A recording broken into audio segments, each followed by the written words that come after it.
Hey, we got some of your mailbag questions coming up today, all answered correctly 100%, or this is important, your money back. But first, Steve Versnick, your guy, Ryan Pepiot. Oh, I thought you were going to talk about Joey Chestnut's returning to the Nathan's famous hot dog eating contest. Your guy. I tell you what, let's put Ryan Pepiot back on the burner, if you will, back on the grill, okay? Hi.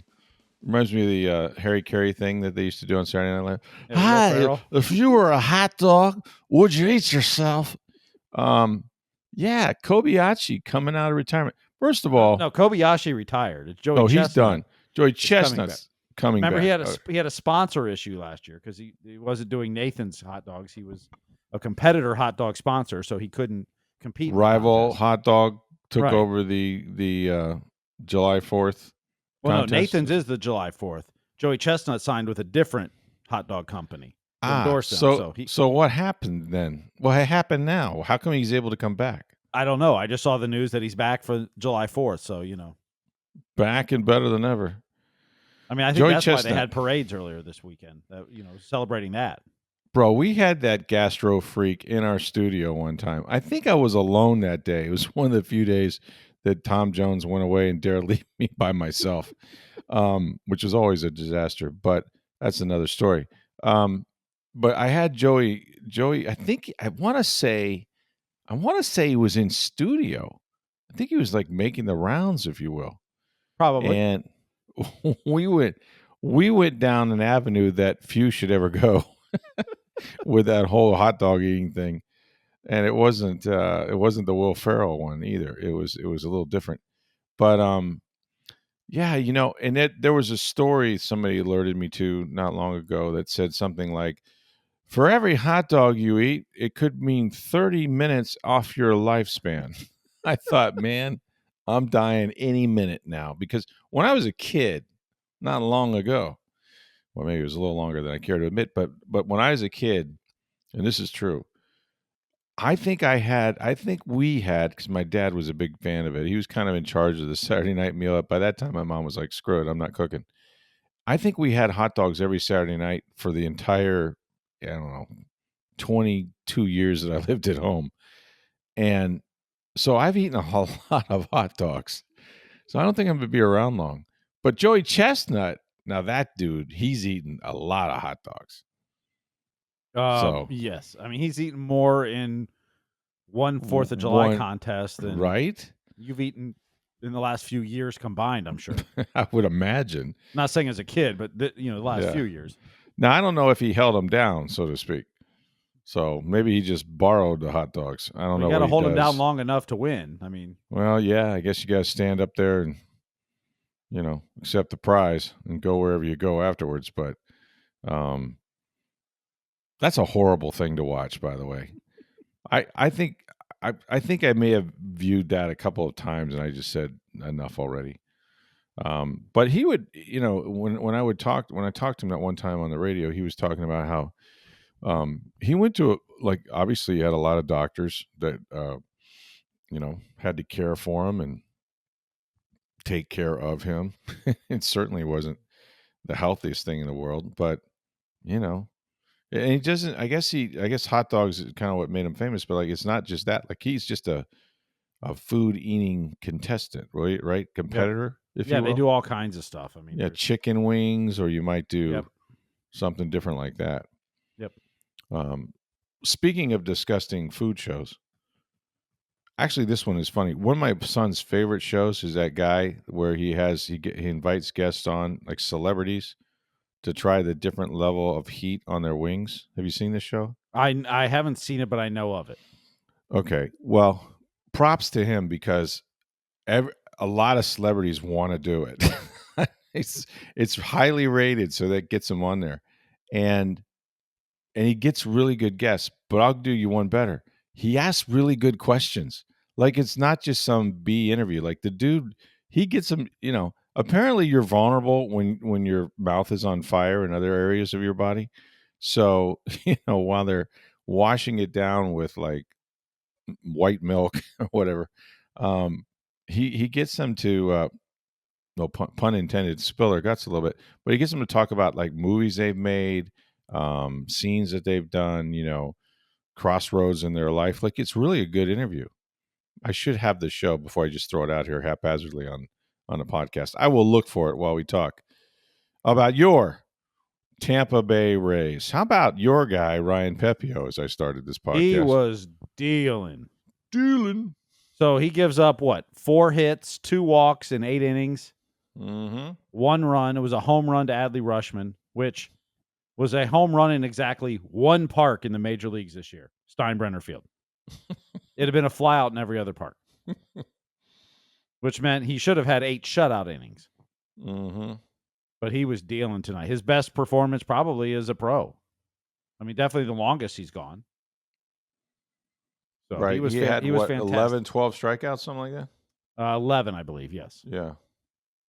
99 pitches. Then your guy, Forrest Whitley, came in to close it out.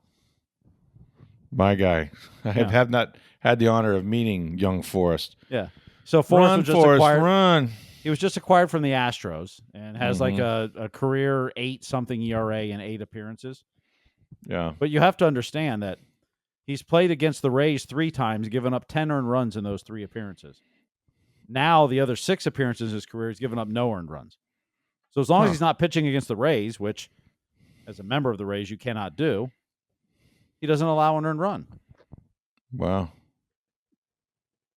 That's fascinating. Well, then he's at the right place. Yes, exactly. So I wonder how much of the Forrest Gump stuff does he get in his life, do you think? If you're named Forrest now, is that a problem? I'm sure he does, yes. Life is like a box of chocolates. Yeah. Look, the Rays are like butter because they're on a roll. I mean, they could not be playing better baseball at this point. I think you'd be hard pressed. And it's wild thinking that there was a time, the first, month and a half, 2 months, where Steinbrenner Field was a place that they went to lose. And, and now they barely lose ever. So hottest team in baseball since May 19th now. They're 19-6. And they are now just 2.5 games behind the Yankees, who lost 1-0 in 11 innings to the Angels. Wow. The Yankees have not scored in 20 innings. Would that be 1-0 to the Angels? Oh, no. He's with the Dodgers now. I was going to say, and Shohei Ohtani? No, he pitched for the Dodgers. Who's pitching tonight as we record this. Mm-hmm. Made his first pitching appearance since August 23rd of 23. Yeah. That's my guy, Shohei Ohtani. But no, 7-1 win. And you know what this said to me? I actually was thinking this. Wasn't it like 10 minutes ago that the Rays spent, a whole lot of money on a guy named Zach Eflin, who... Well, yes, they did. who pitched against them just the other night and with Ryan Pepiot on the mound, and he gave up, a career-high 12 hits, which stunned me because I was sure I've seen more than 12 hits with him on the mound. But he worked only 5 innings. And I thought, how much better are they right now with this pitching staff than they were when Zach Eflin, at his best, was their ace? He worked 5 innings, gave up runs in all 5 innings. All 5, yeah. And should have given up more if first base umpire Bruce Dreckman Oh, my God. Not even arguably. The worst call I have seen. I mean, the only one that was worse was Don Deckinger called and said that was a bad call. No, the only one that was worse, and it was mostly because of the circumstances, was the no-hitter call at first base. That was Jim Joyce, right? The umpire messed up. Was it Joyce? Wasn't that Jim Joyce? Yeah, I think it was. Or no, it was Joyce. Galarraga was the pitcher. Right. Yeah. Yeah. At least that was a close play. I mean, yeah, seriously, but you got a no hitter on the line. I mean, come on. I know. I couldn't get that one back. You could now, though. You could now. Well, if you didn't challenge a first batter pickoff attempt, which look, I think he was out, but there wasn't enough video evidence for them.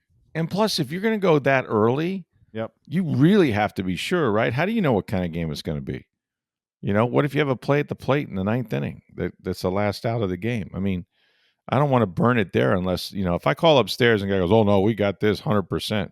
Like, if it's first inning, man, it better be, No gray first area inning, at not all. like a play at the plate where you're trying to prevent a run. It's just an the out. first guy on first base. Like Literally just the first out. It's not a big deal.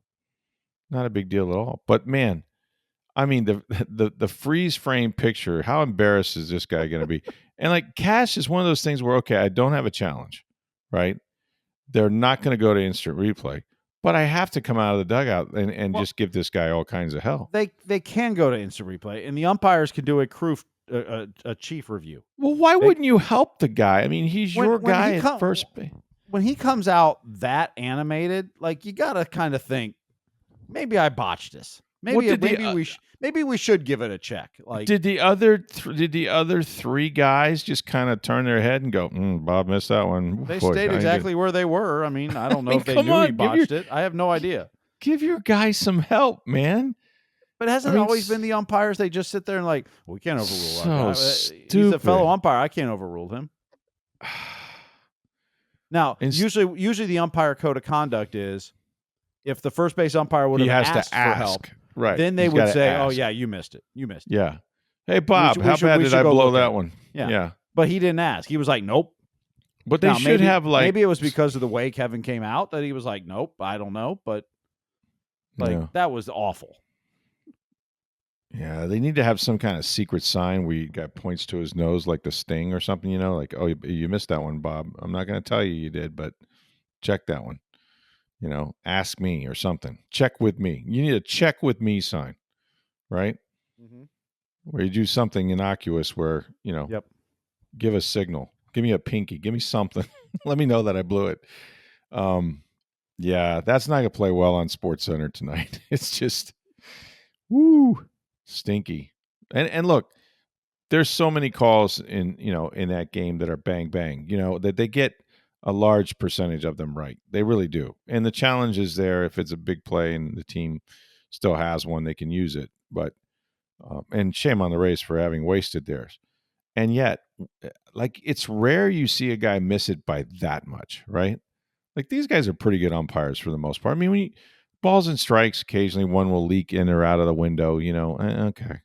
But like on the bases and stuff, and of course, nowadays, because the replay is like, more tight than the Zapruder film. I mean, you get each little inch by inch, frame going on there in slow motion. So, the human eye can't do that, so you can understand why you might miss a bang, bang play.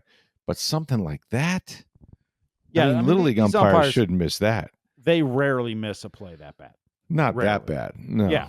I mean, bang bangs all the time. And you get to see it in slow motion where, it's 1/10 of a second or whatever. Okay. But all I can think of, he was out of position to the point where he never saw where the ball was. Like that. That's all I can think of. And that's the problem. If he didn't see it, then you shouldn't make the call. You should be looking at the other umpires going, I missed it. Well, what they teach you to do, and I don't know, I think this is possible even in a 10,000 seat stadium, but what they teach you to do is you look at the bag and you listen, if it's really close, you listen for the glove, Yep. But you watch the bag, and that will most of the time tell you whether you're out or safe.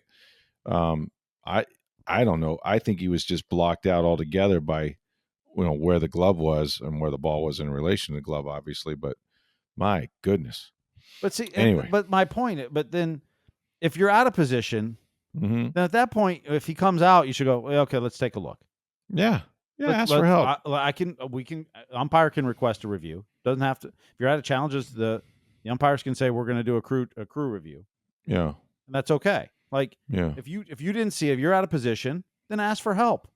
Right. Would you rather have that, because either way they're going to play the replay, would you rather have it so that you overruled it and got the call right, or now that stands as the worst freaking call in Major League Baseball? Well, since you won 7-1, it's fine. But I know, but they're still going to show it. You know what I'm saying? Well, here's one that Rod, I see what you're saying. Yeah. That he got wrong, but they checked it and reviewed it. They'd still show it, but now it's going to be shown as if, nothing they can do about it. He's actually called him out. So. Hopefully Josh Lowe won't need that base hit for winning a batting title or anything like that. I don't think he will, but nonetheless.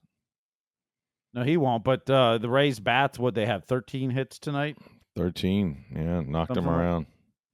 Rondo was doing well. Mangum had a big night. Mangum had a couple of 3 hits. He Yeah. that dude, he can pick him up and put him down now. Yeah. When he makes contact, if he can chop one like he did one of the early innings to third base or something like that, and the guy's pulled over, he's going to beat out a lot of hits to first, and he continues to do that. Good base stealer. That's the thing, man. Their speed keeps showing up in every game. Their defense is good in every game. And Josh Lowe, did he crush that ball? How far did that one go, by the way? Was that over 400 and something feet? No, Brandon's was. I meant Brandon. Yeah, I'm sorry. Brandon was what, 404 and went 110 off the bat, or 109? Was it what? Was it 404? Yeah, that was launched. Yeah. I mean, that was a thing of beauty. Yep. And Christopher Morel, a great bunt. Yeah, yeah. Who thought that was coming? Yeah, I haven't seen a bunt since Joe Madden was around. Yeah. Well, from him, I mean, Chandler Simpson did some bunting, and well, yeah, that's true. Taylor Walls has done some, and yeah. Wow, it was impressive. I mean, they're all kind of playing well. They've all kind of settled into their roles a little bit, and Pepiot's ERA is now down to 3.11. Mm-hmm. So they lead the AL wildcard chase, running down the Yankees in the East. I don't know what else you people want. You wonder if they had just gotten off to a little bit better start, where they would be right now. Because I mean, what was it? 9 of 11 they lost at one point in Steinbrenner, I want to say. Yeah, it was something like that. It was something crazy. Wrong along those lines. Yeah. Now they're going to be playing a lot of games on the road. Yes. In August and September, in particular, but. You were there. It looked like a nice night. I mean, overall, it was like it was a great night. Just humid. Is that what it is out there now? Oh yeah. I mean, Eflin looked like he was struggling with it, even though he's from Orlando. But he looked like. I think it's hard. I think it's. You saw a few pitches that were just completely wild for him, and he doesn't walk guys. You wonder if is that a slipper? Is that a sweat thing? You think with his hands on the ball? Or I think there was part of that. I mean, that one that was outside the right side handed batter's box. He almost hit the bull. Yeah. Yeah. I mean, just a bit outside. Right. It's interesting. The trainer came out after that. I mean, hey, something wrong with you? I mean, that's what that's right. Eflin doesn't walk guys, and he walked at least 2 tonight, maybe more. Yeah. Like he averages like 1 walk every 9 innings. Yeah. Well, the problem was when he threw it over the plate, they were bashing it. Well, so that's true. He's trying to miss bats. Hey, it was Greek American night. I thought that was cool. It was big in my house. I wish we could have gotten out there, and I think the kids would have loved to have the jerseys or whatever. They weren't giving those away, right? You got to buy those? It was part of a special ticket package. If you bought okay. Gotcha. All right. They do it as, you buy the Greek Heritage Night, the Irish Night, the Dominican Republic Night. They have a whole bunch of them. If you buy the tickets in that section, the special ticket offer. Okay. Well, we missed that, but the girls had dance anyway. Yep. Well, tonight after the game, there's going to be a drone show. The first. A drone show? Yes. Okay. Like light up drones in the sky and that. Yeah, they're doing that after the game. Make little pictures and things. Yeah. Okay. I think they announced 2 or 3 of them this year, but tonight's the first one. So. Yeah. After Zach Littell goes to the mound.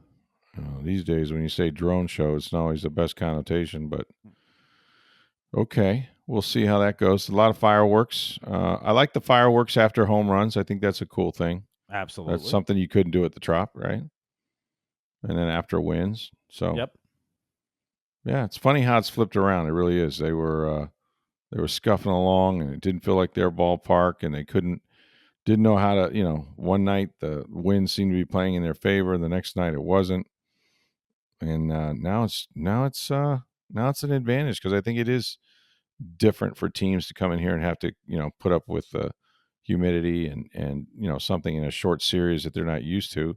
It's hot everywhere, let's be honest, but a little different in terms of moisture down here, so that might be getting to some people, and the ball is traveling. So we do have some mailbag questions for you tonight, and we will get to those here in just a second. I want to remind you guys to get on down to Breitling Boutique International Plaza Mall.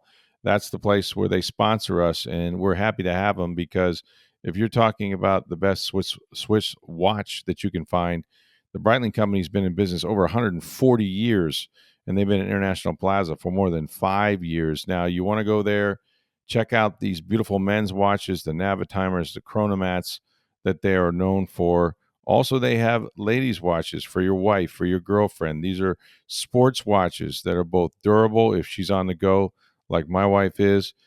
They will hold up, they will look beautiful, and they have every colored wristband that she could hope for. And you can, while supplies last, order one of the NFL's 104th anniversary watches. These are 32 different team watches, all specific to the football team in the National Football League.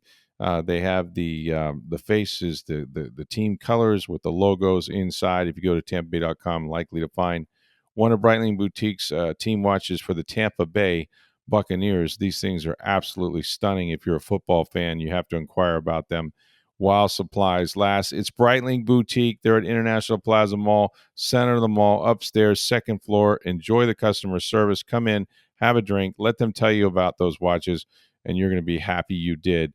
It's Breitling Boutique. Let them know that you heard about it right here on Sports Day Tampa Bay. All right, we got some mailbag questions. We'll hit a couple of these. Let's do it. All right, we'll start with Craig, who asked, the Rays have on roster 5 active starting pitchers in the rotation, with Joe Boyle and Kyle Gibson doing well in Durham. Also, Shane McClanahan, maybe we'll see him later this year. If you keep getting this inconsistent starts from Taj Bradley, would you move him or use Durham to get him right since he has one option left?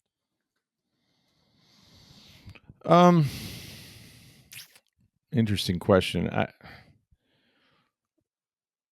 I don't think they're going to option Bradley to Durham because I don't think at this point, I could be wrong about this, but I don't think whatever's going on with him, which is obviously just a lack of consistency. It's not stuff, maybe command at times, but I don't know that you're going to help yourself by attacking AAA hitters. I think he could dominate down there as he should. If there was something mechanical they needed to work on, or an injury, say, or his velocity was down and he had to come back, build himself up, maybe. I think Taj has to work his way through. Look, at some point, it wouldn't surprise me if the Rays, because they have some guys down there, if they didn't deal one of their starting pitchers. I don't know if it'll be Taj, maybe a Zach Littell, maybe something like that. But the other thing is, how much is too much? Look, you're going to have injuries. We're not to the All-Star break yet. And I'll say this about these guys. They are throwing more innings as a starting staff than any team in baseball. These guys are going out there chucking. They're all getting to the 6th, all of them. Many are getting to the 7th, right? We've had one complete game, I think, so far this year. Their starting staff are workhorses, and for the most part, they saved their bullpen. You have very few nights. It used to be the opposite. This is the team that created the opener, right? But now these guys they're all gonna start getting close here towards the end of the year, towards their peak innings. I'm talking of their careers. And so you don't know, what the second half is going to bring in terms of fatigue or injury or anything like that. These things, this, Steve, it usually works itself out. It's a good problem to have. You can't have too much pitching, especially when you got a guy down in Durham that can throw at 102. I think they'll be okay. I'm not ready to. I don't know what's going on with Taj. He started this thing where he's having trouble early in the game, starting the game. Giving up early runs. That was a thing for a while, and maybe that's what you're doing in the bullpen. Maybe that's what you're doing between starts. I don't really know. His stuff is good. But you know who he reminds me of a little bit? Chris Archer. He's got a little bit of Chris Archer in him. Mm-hmm. Although Chris won 19 games one year, I want to say, or something like that. But there was always this, you could look up and you'd be like, yep, 5 innings, 4 runs, 4 walks, might have 8 strikeouts, or something like that. And it was never great, but it was never bad enough to knock him out of the starting rotation. It just wasn't the Cy Young performance everybody thought they would get from the guy. Maybe expectations. I can't put my finger on it. I like Taj a lot. He's a great kid. He works hard, all that. I think he has a tremendous arm. But he's definitely not pitching his best right now. But I don't see them. I don't know if the answer would be to send them down to Durham and bring somebody up. I tend to agree. I think there's a confidence part of that too.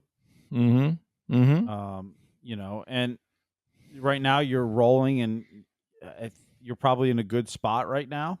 Mm-hmm. Now, injury happens, and you want to bring Boyle up, and then he pitches well, and then when someone comes back, then you have a decision to make. Okay, that's different. Yeah, somebody forces their way into your rotation, you have to do Yep. something. Maybe, yeah. Yep. But Joe Boyle's going to get his turn. Kyle Gibson's been very good. Mm-hmm. And you hope Shane McClanahan, who's supposed to see a nerve doctor today. It sounds like he's confident in how he feels. I don't know what that Mhm. meant. I was trying to read that story. He kind of got shut down, but he's going to see a specialist, but feels pretty good. So I don't know what's going on with that. Yep. So we should have more later tonight, or maybe on Wednesday. Yeah. Upon what the doctor says there, as far as what his availability or what his season may look like. But Yeah, maybe he can get back and throwing again sometime.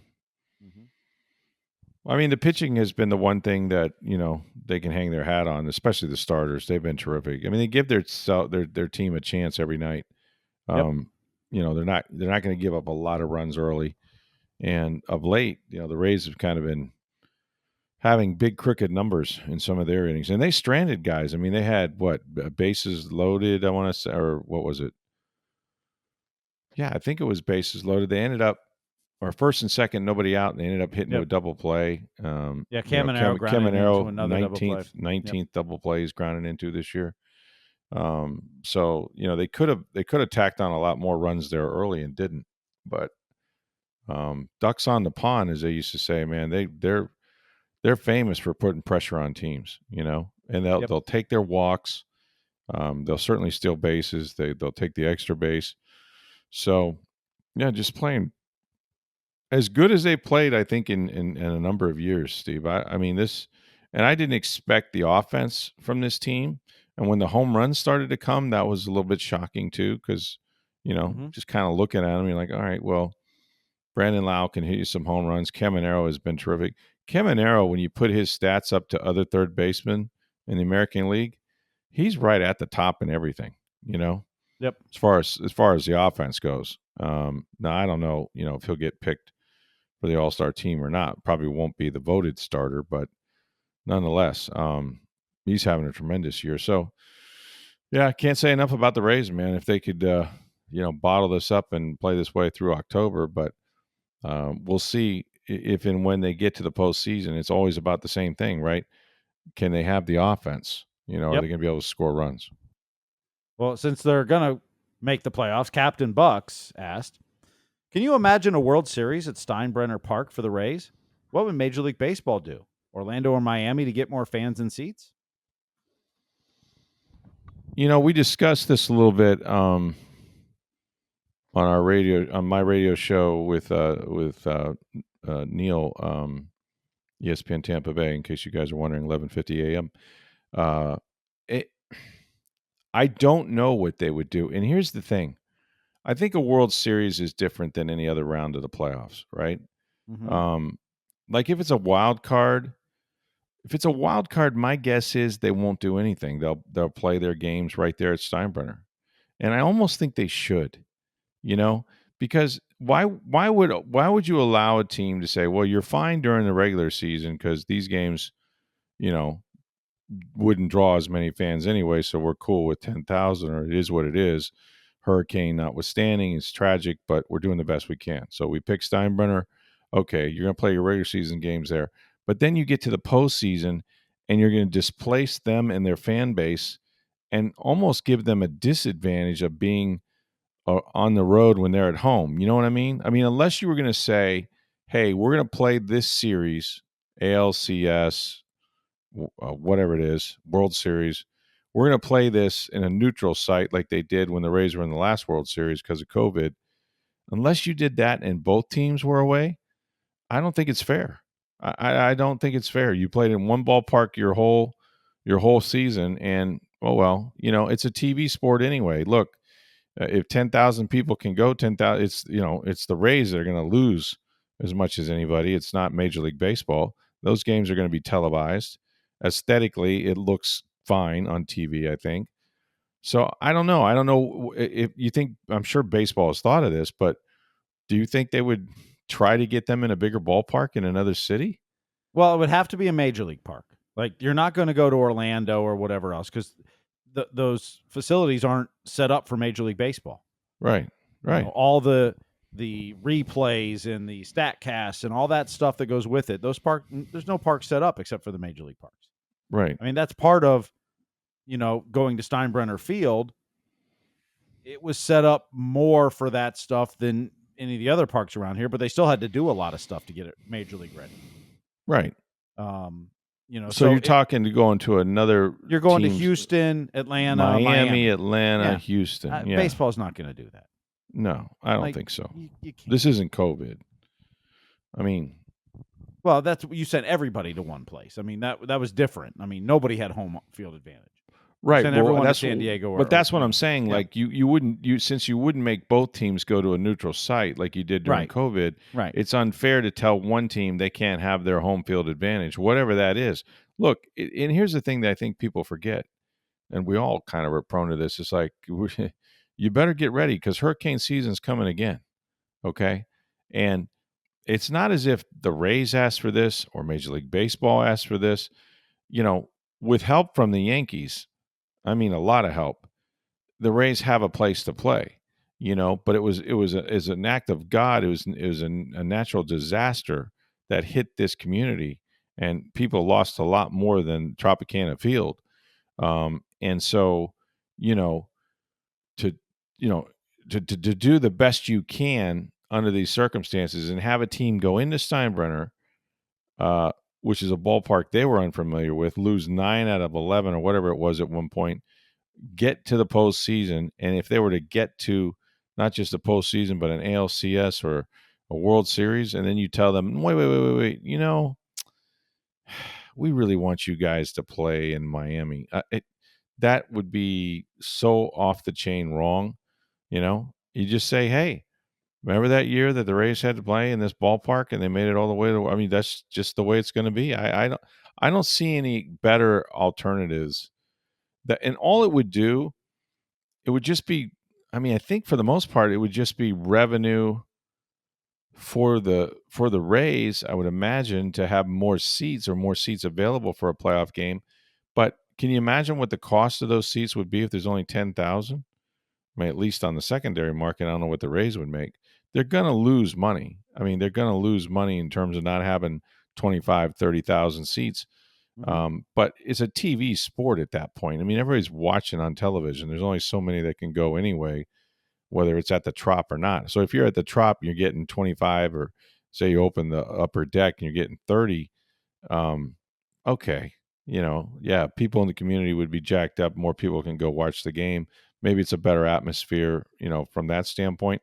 But, it's when you get to the postseason, everybody's watching the same way for the most part. So, I would be surprised if you say it's Major League quality ballpark. We're okay to have every game in this stadium that the Rays play at home, and then change it and say, no, this is more important. It's not good enough. I just don't think that would fly. Yeah, and you said it best. Where it wasn't like the Rays chose to do this. It's not like they're baseball not trying to get them. over. Yeah. Like, there was a hurricane, a natural disaster came through and forced them to go to someplace else. It's not like the Rays said, you could make the case if Sacramento made the playoffs. Sure, they chose to leave Oakland, yeah. That they chose to do that, but didn't have anywhere to go and are waiting for Las Vegas and couldn't come to a new lease agreement. Like, you could make a case, take the game out of Sacramento and put it somewhere else. Mm-hmm. But here in Tampa Bay, it was a natural disaster that tore the roof off your place. And it's supposed to be a disadvantage, not an advantage. They're a displaced team. They don't have a home. They're borrowing the spring training home of the New York Yankees and doing the best they can and changing the signage and doing all those things to try to make it their home. And you're not going to take a team that overcame all that. I mean, think about it. I go back to the beginning of the year. I thought, and now it turns out I might be right. But at the beginning of the year, I thought, I think it's going to energize this team. I think playing in Tampa is going to be great. I think being outdoors where baseball is supposed to be played is going to be great. And then, of course, they lost 9 out of 11 at one point. I thought, I was wrong. The stadium's terrible for them. But now that they're back on track, I mean, it's part of the story, right? Can you imagine if the Rays went to a World Series? Again, it would be the most Tampa thing ever, right? They went during COVID. So here we go. Tom Brady can't have anybody talk to him, meet him in person. But the Rays go to the World Series in COVID in Texas. Yeah, exactly. Right. Lightning win in wherever they were, Canada. In a bubble in Edmonton. Yeah, right. But like, what a story. What a great thing to celebrate that this little team that could, got the roof blown off its stadium, went to some minor league ballpark that wasn't even their organization, and made it to a World Series. I mean, I think you'd celebrate that. I don't think you'd try to find a way around it. You know what I mean? So let's hope they have that problem. I mean, it would be I think I'm all for good stories. That's a hell of a story. That'd be a hell of a story right there. Well, we'll see if the Rays can keep it going against Baltimore. We'll have more of your mailbag questions throughout the week. You can do that. Send them to us at SportsDayTV on Twitter or X at NFL Stroud. My email address is rstroud@tampabay.com. Rays will continue their series against Baltimore. And we have Game 6 of the Stanley Cup Finals between Florida and Edmonton. And guess what? I think Florida's going to go back-to-back, and I think it's over. Well, they got 2 shots to do it, but the Stanley Cup will be in the building because it'll be in the building. They win it. I think Stanley's going to keep his tan twice now in Florida, right? The team could go back-to-back. Pretty crazy right that'd there. Be 4 of the last 6 years in Florida would be the Stanley Cup. Yeah, just, permanent residence down here. Also, a little treat for you later in the week. We're going to have Jason Light, the Bucs general manager. My long interview with him might split that up over a couple days, so you want to look forward to that towards the end of the week this week.